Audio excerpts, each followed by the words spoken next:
Let's continue, and we are going to open up the phone lines. We do want to try to avoid some of the most vitriolic comments here. You're welcome to share your opinion. I do believe there is room for any opinion here, but we don't want to contribute to this vicious cycle of hate. So please feel free to call in. The number is 877-NEWSMAX. That's 877-639-7629. But try to have something intelligent to say, because we do want to hear from you. We don't want to get into these pointless conversations. But let's welcome in some other guests. We wanted to welcome to the hard line retired Los Angeles Police Department Sergeant and author of the book Black and Blue, The Creation of a Manifesto, Cheryl Dorsey. Also joining us, the former Assistant Director of the FBI's Criminal Investigative Unit and the current Law Enforcement Legal Defense Fund President, Ron Hosko. Thank you both for being with us. I'd like to start with you, Cheryl. There is this racial aspect of this story here, but obviously the police chief in Dallas is black. So many law enforcement officers in this country are black. What do you say when you talk to people or folks supporting the Black Lives Matter movement when it seems like there is no gray area in this racial discussion? Well, what I say is, for me, in some of the instances, I can take race totally out of the equation, and I can say that for me, sometimes I think these are officers who are drunk with power, and ethnicity really plays a small part. Right. We seem to see more and more minority communities affected by excessive force and deadly force than we do non-minority members. But I mean, this happens to young white children, teenagers, millennials, just like it happens to blacks. And so for me, particularly, I'm not bothered by the ethnicity of either person involved. And so certainly what this young man chose to do in Dallas was reprehensible. My heart goes out to the family members of those that have been affected, and for those officers that are still trying to recover. They were innocent victims in this and had absolutely nothing to do with the travesty that occurred in Minnesota and Baton Rouge. Ron, you look back on some of the comments that President Obama has made, former Attorney General Eric Holder has made about race in the relationship between police and law enforcement. I'm not going to sit here and pretend like that race doesn't factor into these things. Like Cheryl said, we often magnify the issue of race when it has a lot more to do with other factors that affect the relationship with police and the communities that they are protecting. Well, that's right. We have police in big cities and small towns as well across the country that are policing in troubled neighborhoods where you have broken families, where you have despair, you have joblessness, you have educational issues, and you have the related high crime rates. And we call upon police to go in there every day and every night and break up domestic violence, respond to shots fired calls, respond to people down because of shots fired. So the police are trying to be protectors on one hand, and on the other hand, they do generate friction in particularly those communities, because when descriptions go out, young men's hands are told to get on the car, get on the ground. And those who weren't involved in the crime that was in the area generate an animosity toward police, and that happens with regularity in high crime areas.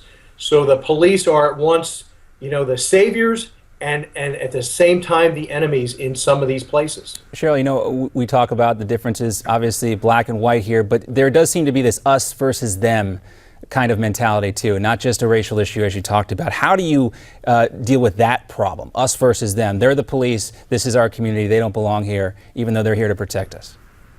Well, everybody needs to understand that we have a symbiotic relationship police officers do with the community. We need the community, and the community needs police officers. Without police officers, there's anarchy. And so, there has to be a mutual respect.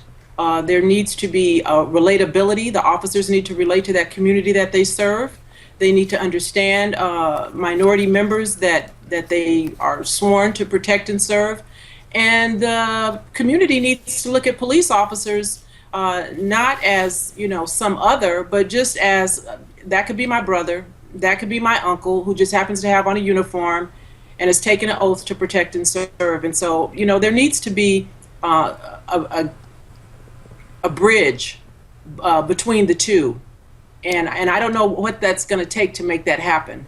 go back into the early days of the Obama administration with Professor Louis Gates and the beer summit. We remember that.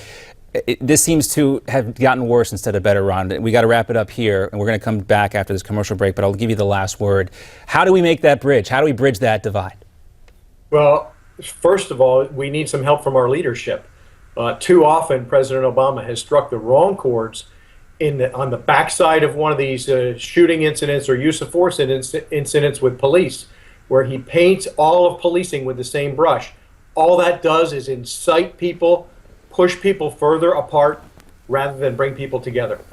All right, well, we'll leave it there. We'll take a brief time out. We're coming back. More of our special expanded coverage of the sniper attack in Dallas. 5 police officers killed. Cheryl Dorsey and Ron Hosko, they'll be sticking around. We'll also keep those phone lines open if you want to call in and comment. How do you feel about all this? Where do we go from here as a nation? You can reach us. The number 877-NEWSMAX. That's 877-639-7629. The Hardline returns right after this. Market and Lamar Market.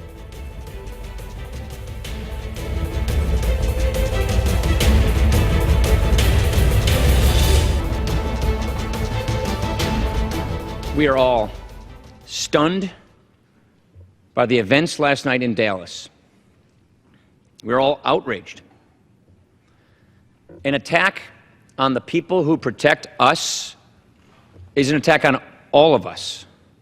The police are a vital part of the stability of our nation. And I want you to imagine 24 or 48 hours with no police. What would your life be like? This simply reinforces, Wolf, why our country and our leaders of our country, instead of subscribing just one answer, we need to go back to our communities. In Dallas, the problems may be differently than they are in Orlando or San Bernardino or Chicago.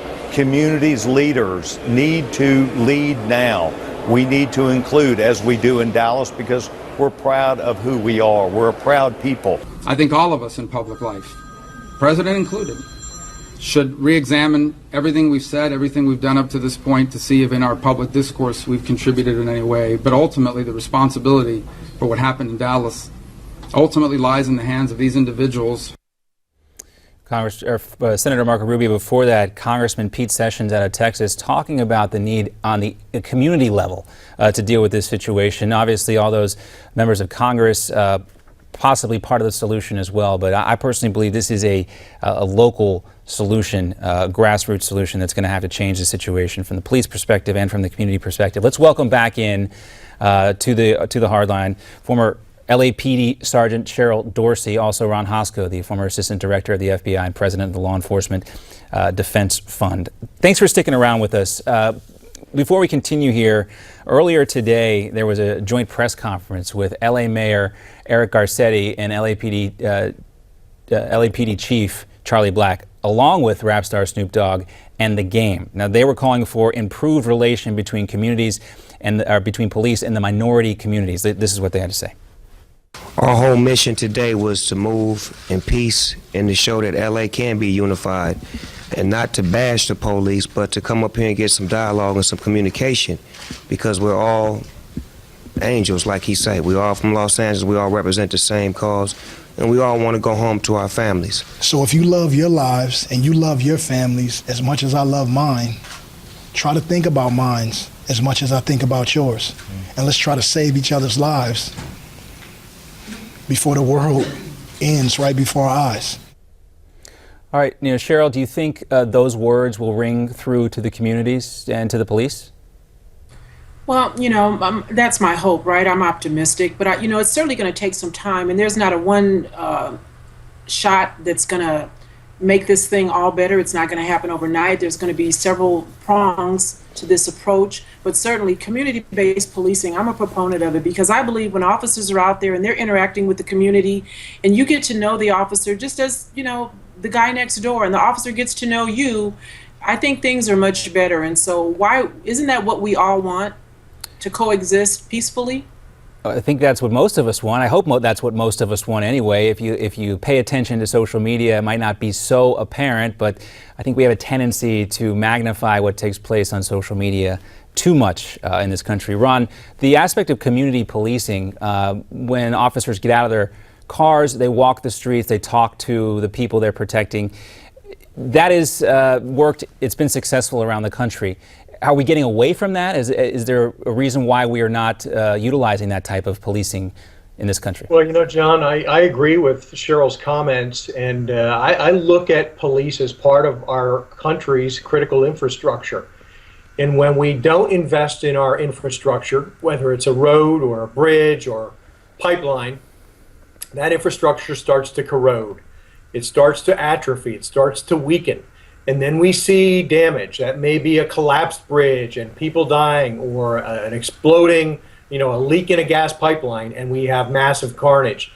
I don't think, at the community level, to your point, we're good with the rhetoric. We read the president's task force report on policing, and it has a lot of good recommendations. How do those recommendations get implemented? We need to raise the funds, and that's local governments, and hire the right police officers, train the right police officers across their career, equip them appropriately, lead them the right way so you have the right culture, and have enough police officers so I don't have a small force that's running from emergency call to emergency call all day, where I don't have time to be officer friendly. I don't have time for that community policing because I'm going from emergency to emergency. And in too many towns and cities in America today, that's the set of circumstances that police face.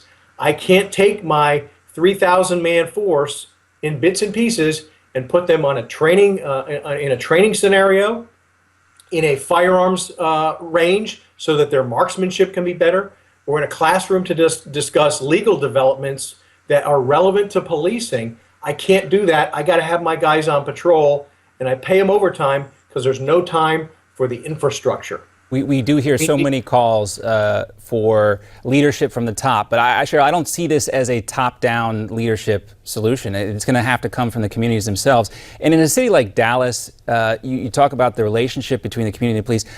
I would be willing to bet that in a large city like Dallas, there is a police athletic league. There are ways for the community to form these friendships and relationships with the police. Sure, in a place like Dallas, which actually is, believed to be a progressive police department, an African-American chief, fairly wide diversity among their officers. They're transparent with regard to officer use of force. You can go onto their website and see it. So Dallas is ahead of a lot of other folks, and in fact, they've driven down their officer, use of force incidents. Yeah, go ahead. Go ahead. Well, if you look at Dallas, and this is the point I was trying to make earlier. This could have happened anywhere. Exactly right. Exactly right. Dallas, you could take this incident because these are people who are motivated, inspired, lone wolf terrorist-like. They're at the fringes. Something pushes them further to the edge. They have their incident. They have a match. They have an idea, and it ignites.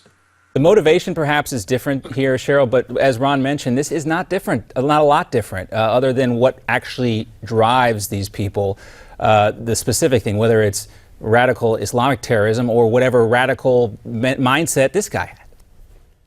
It's very difficult to know what's going on in someone's head, right? And so as a police officer, we're particularly vulnerable because we're reactionary. We have to respond to something that we don't even know is coming.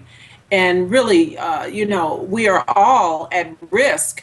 And I'm frightened by the fact that there seem to be some copycats out there, and we're hearing instances of other officers being injured in the last 24 hours. And so we got to figure this thing out pretty quick, because no good is going to come of this if we don't find some commonality and some uniformity between the community, the minority communities particularly, and police officers. It's really going to be, and again, this is my opinion. You guys correct me if I'm wrong, and we'll end it here. But it is going to be incumbent upon the rank and file police officers and the community leaders, the pastors in these communities, to facilitate this conversation. Cheryl, you hit the nail on the head.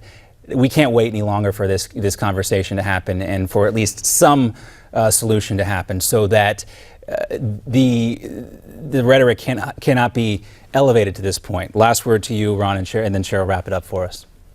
Yeah, John, to your point, it takes a village, right? This is not just a police problem. This is not just a community problem. We have to start talking to each other instead of past each other. All right, Cheryl, last word to you. Yeah, my hope is that police chiefs will get the resources that they need, because if officers are just tied to a radio call, they really don't have the desire or the interest to really get to know their community, because they're concerned about response time. And so resources are going to play a key part in fixing this problem. All right. Well, thank you guys for being with us. Always great to talk to you, and tough thing to talk about, but hopefully we can make some sense of it. And for anybody at home watching, get in touch with your local police department. Volunteer. Go to some municipal meetings. Not a lot of fun, but at least figure out where your tax dollars are going and how you can support your community and keep you safe. We do have a couple calls on the line. We got Richard from Cleveland, Ohio. He says it's terrible when any lives are lost, police or otherwise. Richard, thanks for calling in. Hi, how are you? All right, tell us what you want to talk about. Well, it's rather disturbing. I don't condone anybody being shot or killed, whether black or white. But it just seems like, why is it dismissed that for so long minorities, when a shooting occur in their neighborhood and it's unjustified, but it's swept under the rug, the procedure, the rulings is drawn out for so long, but when a person of authority is shot, it's expedited. It comes to the forefront. I don't think you can make that case for every single incident of this happening, Richard. I just don't think every case. I didn't say every case, but for that had to have gone on for so long in the, let's say, black community, you can understand why people would have. I can understand, Richard. I can understand. Distrust. I can understand. I do understand the distrust. What we don't want to see is happen is this, and sometimes the rhetoric gets out in front of rational thinking. Thank you for your call, Richard. More to come here on the Hard Line. We got to take a short commercial break. We're coming back with more after this.